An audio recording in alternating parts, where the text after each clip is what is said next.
by Simone Conia. Simone is a PhD student in computer science at the Sapienza NLP group led by Roberto Navilli in Rome. His research revolves around multilinguality and cross-linguality in semantics, with a focus on semantical labeling, word sense disambiguation, and semantic parsing.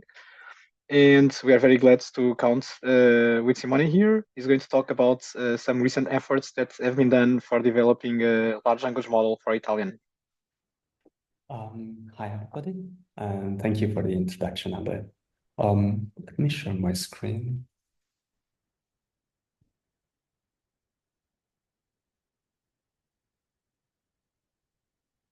Can you see my screen? Yes. Great.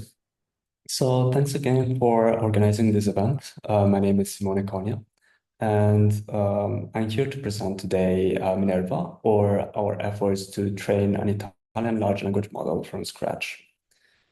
So large language models are everywhere nowadays, and they are here to stay. But most of the recent large language models are mainly, at least the efforts behind the large language models, are led by companies with a lot of people, a lot of money, a lot of resources. And almost every week, there is a new large language model that seems to improve over the previous ones. But the problem is that while in the technical reports of these language models, when they are available, we can find some interesting bits about what they really did. There is also some bad news, which is that some details, which are often crucial, like the data, the training strategy, or even other small things, are sometimes understandably left out of these technical reports or the official communications. This is understandable because these companies are putting a lot of money into the development of these large language models. But this makes it very hard to reproduce their efforts. Some of these secrets can be found out by researchers or just people who are curious and are experimenting with these large language models. And this is possible, especially when these large language models are openly accessible. However, it's like this is not the most efficient way to carry out research because these secrets are already known by some people, and other people are trying to rediscover these secrets. And this means that since English is one of the most spoken languages in the world, then a lot of research is currently focused on English again.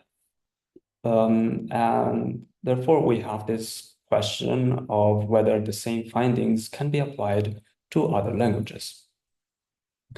So a few months ago in Italy, we started to brainstorm about these problems. And we organized a few events in which we started to talk about these issues. And the main problem is that most of us don't really know much about what's really happening behind the scenes. I mean, in Italy, we lack the know-how on how to train large language models from scratch. This may be a harsh statement, but it is the truth, I would say. So we started to say, even before trying to advance the state of the art, or we have to understand how to replicate these efforts. So, and more specifically, we identified some challenges, which are very common across in research about large language models. But this time with a focus on the Italian language. So the main areas that we talked about was the design of large language models, which are the choices that can affect the performance of a model in Italian. The data, because data is nowadays fundamental, training data especially, but also evaluation data. But while we have a lot of data in English, we need to understand how much we have in Italian and also the quality of the Italian data out there. And then we have other questions like compute and also building the software that is needed to train, evaluate, run, in general, these models. So while one objective was clear, this objective was, okay, we need to understand at least which are the necessary ingredients to build an Italian large language model and how far we can go with open resources.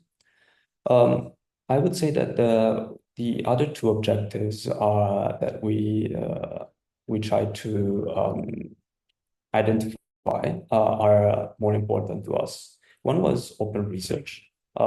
So trying to address these questions with open tools, with open resources, and to share what we find out with the rest of the Italian community, or in general with the rest of the research community.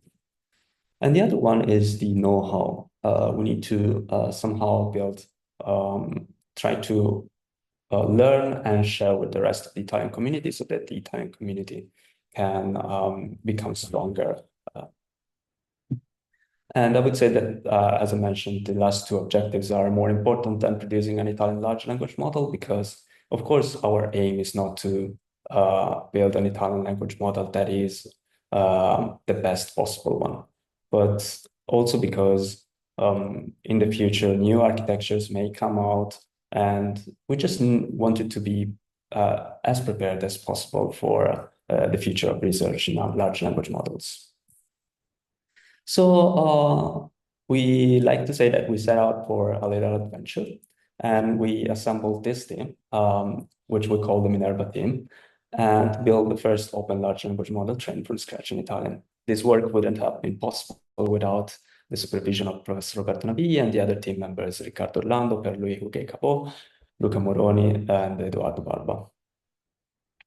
So just a little detour on the name. I know that this name has already been used for a large language model, but we really liked it because Minerva is a goddess, a Roman goddess, and is the symbol of our university. And it's the goddess of wisdom. So Sapienza means wisdom in Italian. And let's jump to what we achieved so far. We started with training small large language models. A few years ago, they wouldn't have been called small, but we started with, let's say, a very small language model with 350 million parameters, trained from scratch on 35 billion tokens in Italian and 35 billion tokens in English. Then we increased the size to first 1 billion parameters with 100 billion tokens in Italian and 100 billion tokens in English. And finally, our latest model, at least the latest public model, is Minerva 3B, which is, as the name suggests, a 3 billion parameters model trained on 300 billion tokens in Italian, 300 billion tokens in English. As you can see, one thing that is kind of constant is the number of tokens per parameter. And we try to stick with 100 tokens per parameter per language, so that we could study what happens as we increase the model size, and we can study what happens in this case when we use Italian data. And in this case, we use a mix of Italian and English data.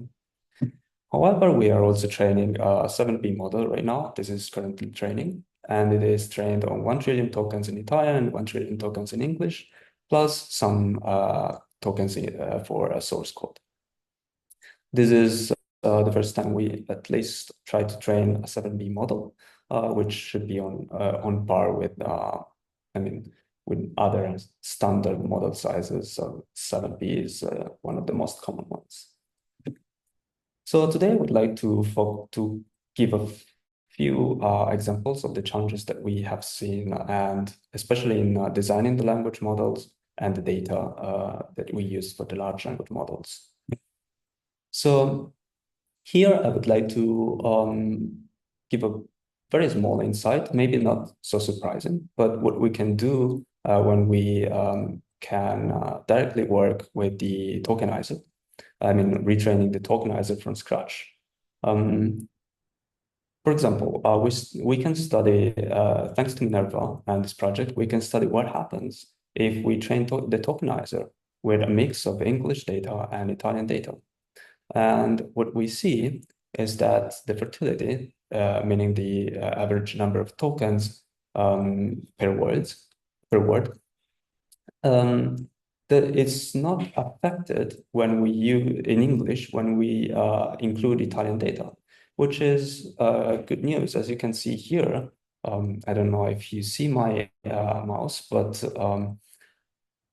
these are corpora. Cultura X is one corpus, and Wikipedia, of course, is another corpus. As we can see here, in English, we have about the same fertility as Mistral, which is mostly English, trained mostly on English data. While on Italian, we have a much lower fertility, which is better. Forgot to say, lower fertility is better. And this translates to speed up inference time of about 2.5 times, which is a nice speed up that cannot be easily achieved when you take an English model and try to adapt it to Italian, because it's much more difficult to intervene on the tokenizer or the vocabulary of a pre-trained language model that has not seen Italian at training time. So this is one thing. And another thing is that about data. Data is a challenge because while for English there is a lot of data on the web, the data that we could gather and it is, let's say, ready to use, meaning filtered and deduplicated, is not as much in Italian, which is not usually considered to be a low resource language. And the 3B model, for example, was trained only on 165 billion tokens in Italian, which is insufficient for larger models. So we needed to pre-process another dataset that has come out later. But this dataset, while it is available for 5 languages, Red Pajama, for example, its name is Red Pajama, only has 8, still less than 1 trillion tokens, which if we compare it, for example, to Llama 3, Llama 3 has been trained on 15 trillion tokens. This is still a small amount of data. So I would like to give you an overview of the results so far. Here we can see Minerva and the results on an average of some benchmarks compared to XGLM, which is a not so recent model, but it is a multilingual one with about the same size, and Apple's OpenELM, which is about the same size, but English-only model. And you can see that Minerva is able to achieve very good performance compared to them, which means that pre-training in Italian can be done with open data and open resources. We can almost achieve the same results as a much larger model, which was adapted from Llama 2 to Italian. And this is also good news. This is also a sneak peek at the performance of the 7B model, which right now has achieved about 20% of the total training. And we can see that at about 20%, it's already on par with the 3B model, which is also good news. Finally, I would just like to provide, say a few words about evaluation. We know that most of the large language models are evaluated against a set of common benchmarks in English, but we need common benchmarks in Italian.